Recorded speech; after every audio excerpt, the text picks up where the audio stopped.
This is a story of a leak in the ceiling of a home. The hole that is leaking is on the side of the children's bedroom.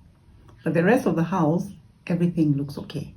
So at first, when the children felt the drops, the raindrops on their beds, they quickly ran to their parents naturally and told their parents, "Hey, Dad, Mom, there's a leak on the roof." And they even shifted the beds on the side. But guess what? Nothing was done to fix the leaking roof. So the next rainy season, guess what happened? The hole became bigger. So now the children bring a bucket. But have they solved the problem? No. Today, the leak has become a glaring hole. And the children, now, they push the door forward and told their parents in their bedroom, "Unless you do something, we're going to have to move into your bedroom."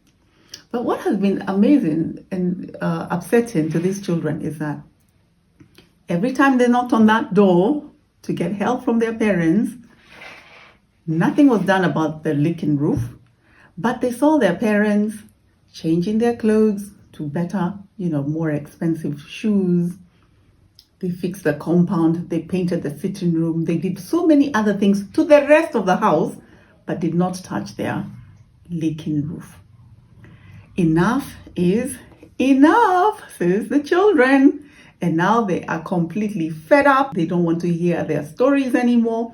They just want the roof fixed. How are we going to solve this roof issue? Because the parents know that they can actually do it. They know that they can do it. But why haven't they been doing it? That's a big question. Why are they not fixing the roof, yet they're able to fix everything else? I would call it negligent, wouldn't you? So, as I pour my tea, I want us to ponder about why would a parent watch all this house, this particular bedroom, leaking, and yet they're not doing anything, and they're taking care of everything else but that room. When you have this crisis, your door has been pushed down, the children do not want to hear from you anymore. What should you do? Own the problem as it is. Don't try and color it and point fingers at anybody else. No. Then once you own the problem, that will calm everybody down. Okay, so what are you going to do? The next stage is remove the blame game. So I'm not pointing fingers at mommy who didn't do it or the fundi or what. No, I will handle it. It is my problem and I will handle it as a father and as the leader of this home. We cannot keep clapping at the children that put down the door. No, they actually don't know what to do. That's why they're coming to you. So you give the children the solution. You know what? We're going to call an engineer or an architect or somebody, a fundi, to come and figure out what's wrong with the roof. Has it damaged other places?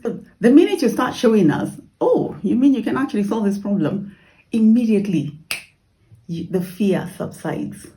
Whatever you say, you have to follow through. So if you say there's a fundi who's going to come and sort this out, we need to see a fundi coming in, number one. Then we need to start seeing some tools, a ladder, somebody climbing up, to check out the roof. Temporarily, what are we going to do? We're going to put a polythene paper so that we no longer have exposed ceilings and roofs.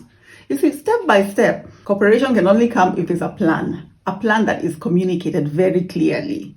Exactly. And then directing us on how we're going to execute this plan. Then we need some accountability. How long will it take to fix that roof?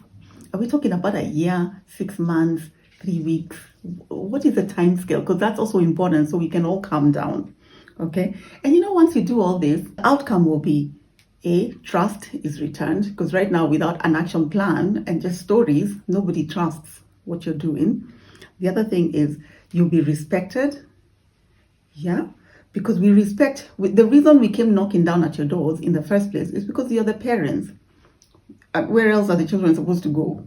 So they respect and they know that you can do it.